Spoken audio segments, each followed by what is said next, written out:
Morgan, and today I will be reading Chapter 8 of A Bachelor Husband by Ruby M. Ayres. Chapter 8. The new is older than the old. The newest friend is oldest friend in this, that waiting him we longest grieved to miss, one thing we sought.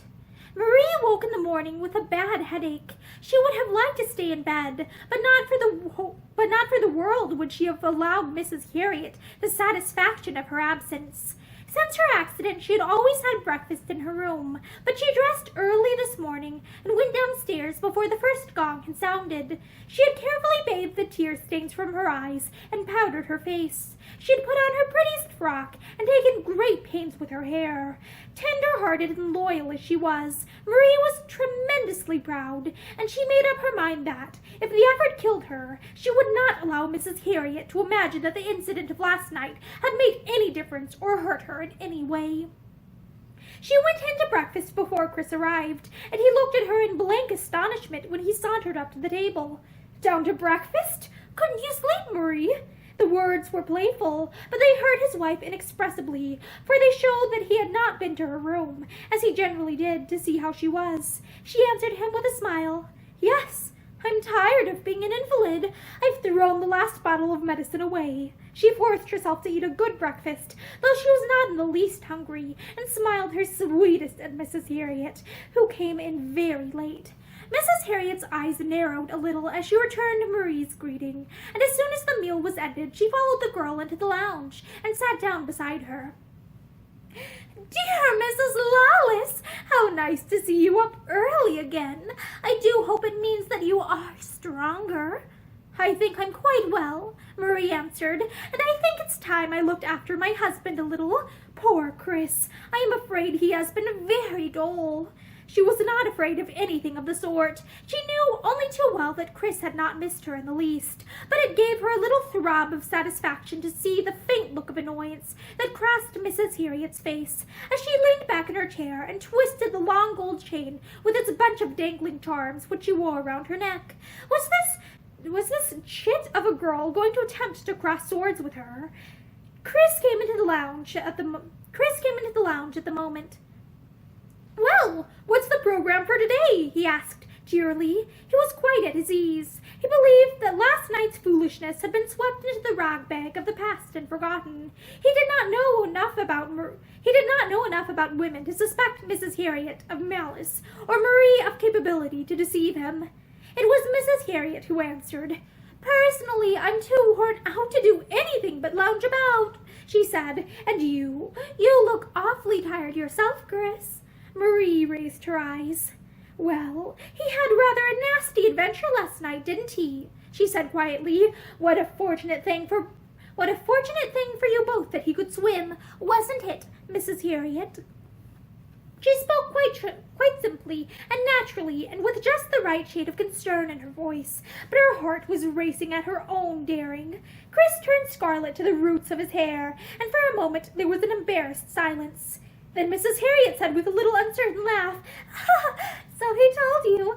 How brave of him. I advised him not to, you know. I thought after your own dreadful accident it would only unnerve you again." Marie laughed. "I thought it was a most exciting adventure," she said, "but it would have been horrid if you had had to stay out there all night, wouldn't it?" She rose with a little yawn, as if the subject no longer interested her, and walked over to the open doorway which led into the garden. Chris stood irresolute. He knew that Mrs. Harriet's eyes were upon him, and he was furious because his crimson flush would not die down. Mrs. Harriet laughed softly.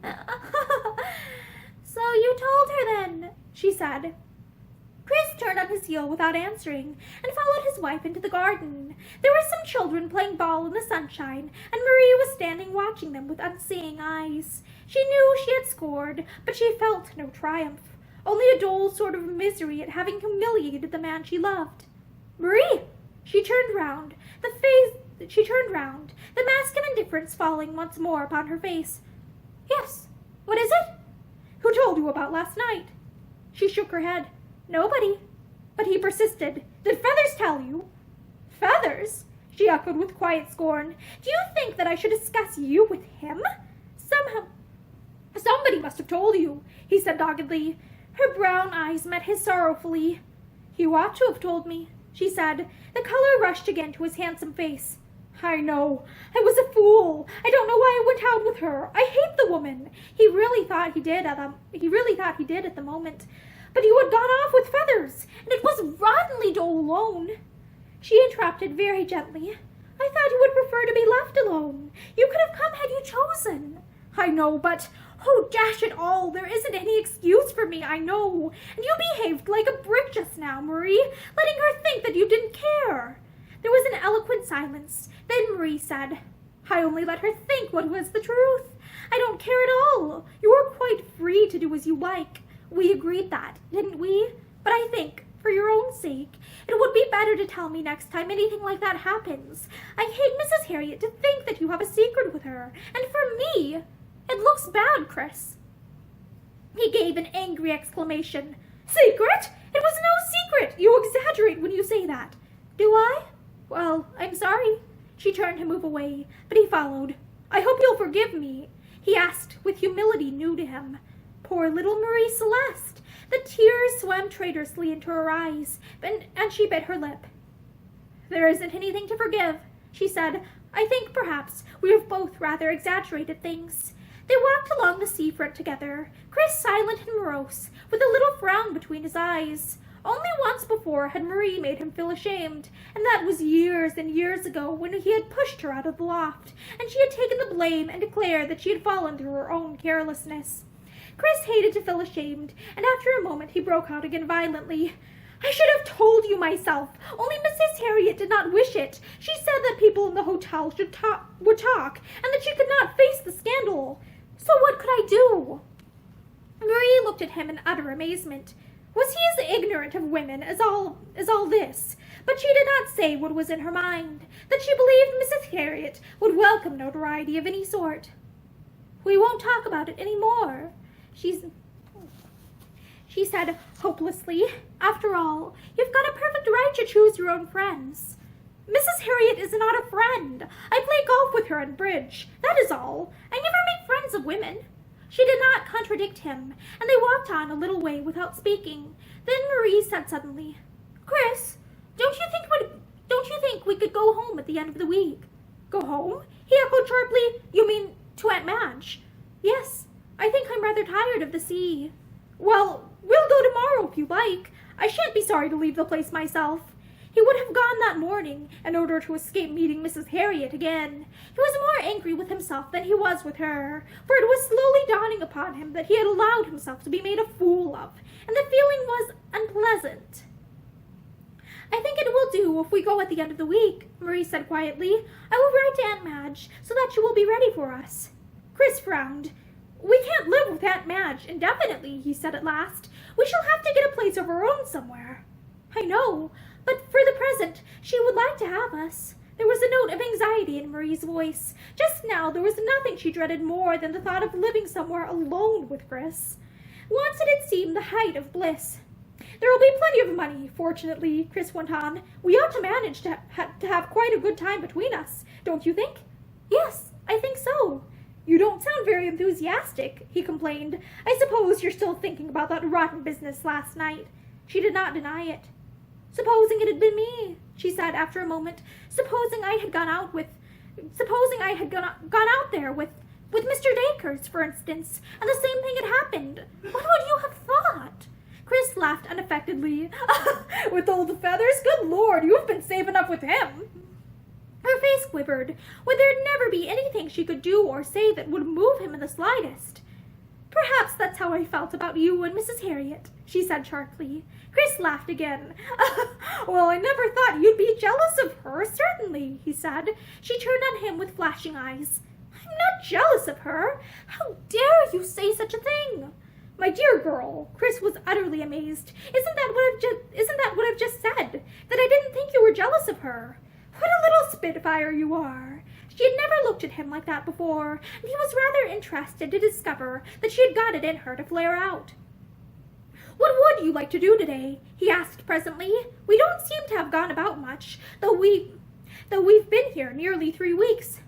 I'm quite happy as I am, and it's rather hot to go sightseeing, isn't it? Her voice sounded wary. Chris looked at her sharply. You're not feeling so well as you'd like me to believe, he said suspiciously. Marie frowned. If only you wouldn't persist in making me an invalid, she complained. Chris was offended. Oh, very well. It was only for your own good. His face changed a little. Here comes Feathers, he added.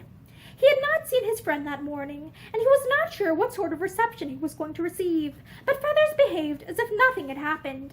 He remarked that it was a lovely morning, and that the sea was warmer than it had been for a month.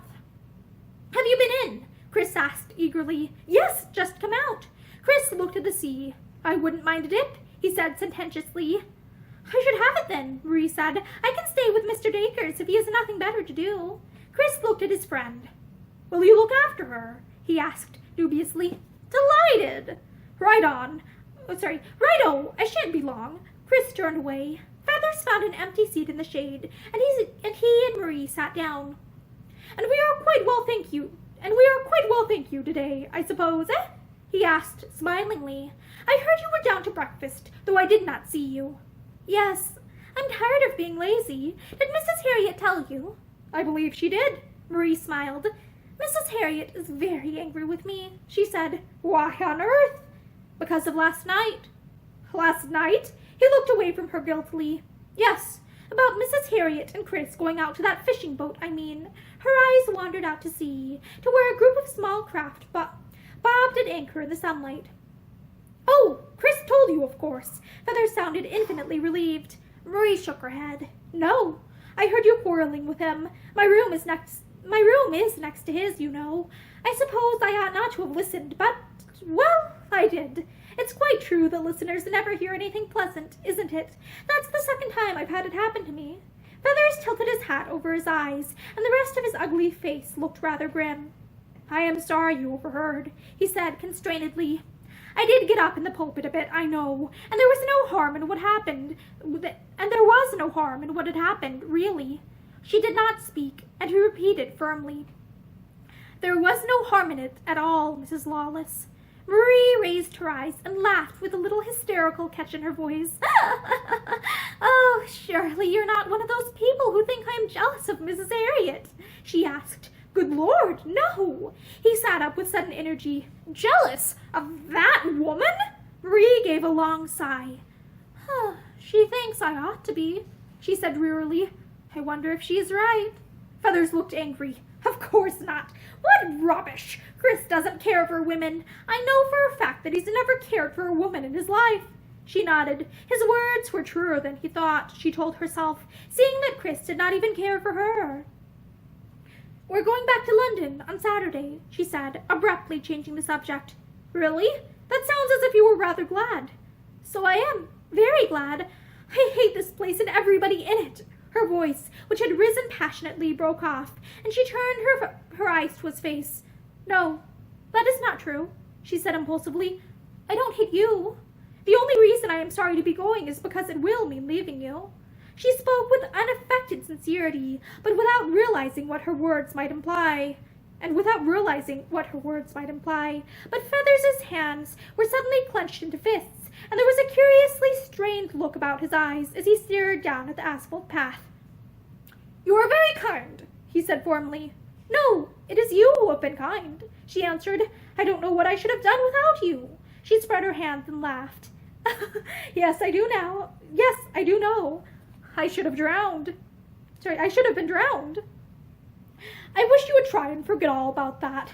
I do try, but I can't. Sometimes I dream about it, and I wake up crying and struggling, just as if it had all happened again. She shivered sensitively, drawing a long breath. Then Chris should have taken you away from the sea long ago, Feathers said decidedly. He doesn't know. Not know, Feathers echoed blankly. No, she rushed on, painfully conscious of what he was thinking. But we're going on Friday, and then I hope I shall forget all about it. I think I am sure to, when we are back in London. Where are you going to stay? With my aunt. You know her, don't you? Oh, yes, very well. But his voice sounded absent, as if his thoughts were far away. You will come and see us, won't you? Marie asked anxiously. You will come and stay with us when you are back in town, won't you? He looked up with a faint smile. It is kind of you to ask me, but I am not very good company, you know. I'm not an amusing chap like Chris. She did not answer, though she could truthfully have said that he had done more to pass the dreary hours of the last 3 weeks than ever Chris had attempted to do. I heard from young Atkins this morning, Feathers said presently. He asked very anxiously after you. He is a nice boy. Yes, I liked him. He has written to me once or twice. Really? What does Chris say to that? If the question was asked deliberately, it was entirely successful, for Marie gave a scornful little laugh as she answered, Oh, he doesn't know. And once again Feathers echoed her words blankly. Doesn't know, Mrs. Lawless? No. Oh, I hope you are not one of those old-fashioned people who think husband and wife should have no secrets from one another. She broke out with a shrill nervousness. Chris and I are going to be entirely modern. We agreed that from the first, each to go our own way, and no questions asked. There was a profound silence. Then Feathers said rather painfully, That is different from what you told me that morning on the sands, and again after your accident. You said you were sure that you could never be a modern wife, that your friend had told you you ought to have lived in early Victorian days. Marie gave a little laugh. You have a good memory, she said hopelessly. But I suppose we can all change our minds if we wish. There is no law against it, certainly, but it seems a pity to change it, and not for the better. You don't like the modern woman. I despise her, said Feathers vehemently. Look at the women in this hotel. They think of nothing but clothes and amusement and flirtations. There's not one I would cross the room to look at. Present company always accepted, I hope, said Marie with a little whimsical smile. I don't class you with that sort of woman at all, Feathers said stolidly. Thank you, Mr. Dacres. He moved restlessly, almost as if the conversation bored him, and Marie rose with nervous haste. I'm afraid I've been talking a lot of nonsense, she said apologetically. I wonder if Chris is out of the sea yet.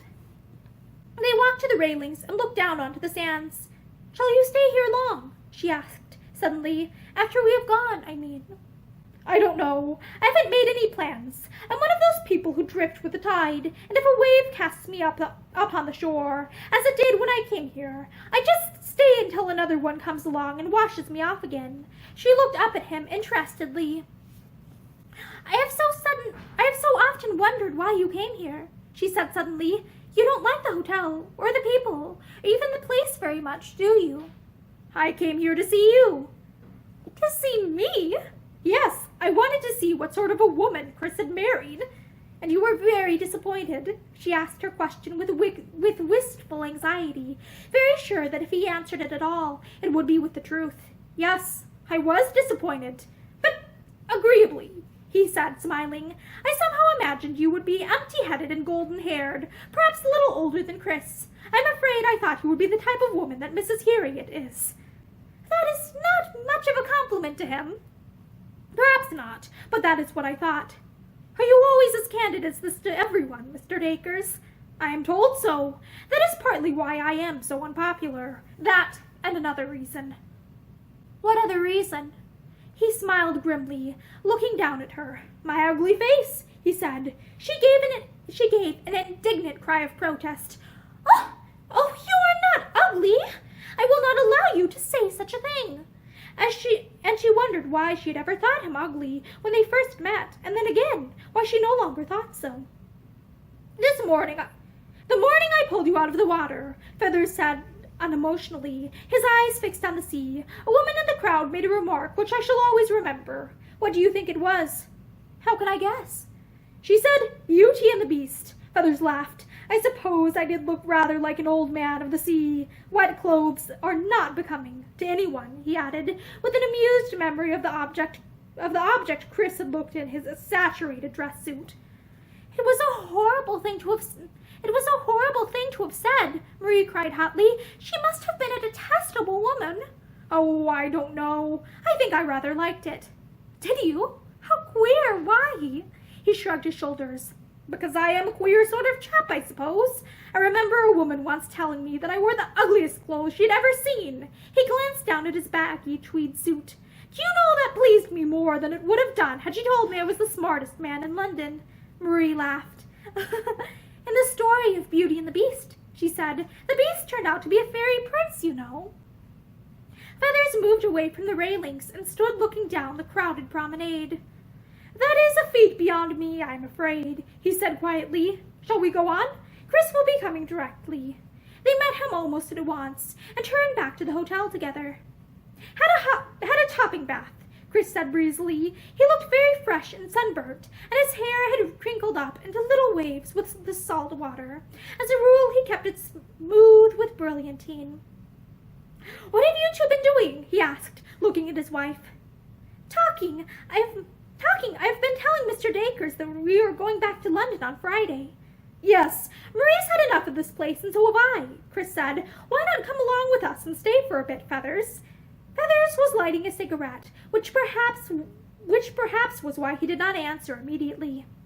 "Afraid I can't just now. Thanks all the same," he said rather curtly. "Later on, if you'll ask me again, I shall be delighted." "Always glad to see you," Chris said. He had quite forgotten the little upset of last night. Unpleasantnesses passed over his head very quickly, perhaps because real trouble had never knocked at his door.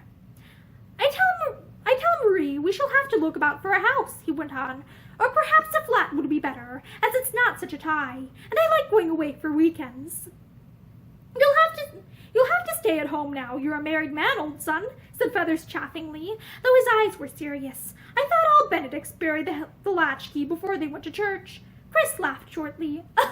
"You thought wrong, then. We're not like ordinary humdrum married people, are we, Marie Celeste?" he asked, rather maliciously, with sudden bitter memory of the kiss she had refused him last night. She shook her head. "No, indeed, we are not. And I hope you haven't buried the latchkey, because I shall want one, too," she added with an effort. Chris laughed and looked triumphantly at his friend. "How's that for an up-to-date wife, my boy?" he asked. "And a bachelor husband," Marie added deliberately. "I should have thought the old way would have been good enough," Feathers said bluntly. "Excuse me, there's a man I want to speak to." He struck off across the hotel grounds and left them. Chris looked at his wife and laughed. "Queer old stick, isn't he?" he asked. "He's been very kind to me," Marie answered. "He's kind to everybody," Chris agreed. "I hope I shall not lose sight of him just because I am married." "Why should you?" "Because he's a confirmed bachelor, and he thought I was. He was furious with me for getting married." "Was he?" "Yes, we always knocked about together, you see, and I suppose he thinks everything will be different now." "It need not be," said Marie.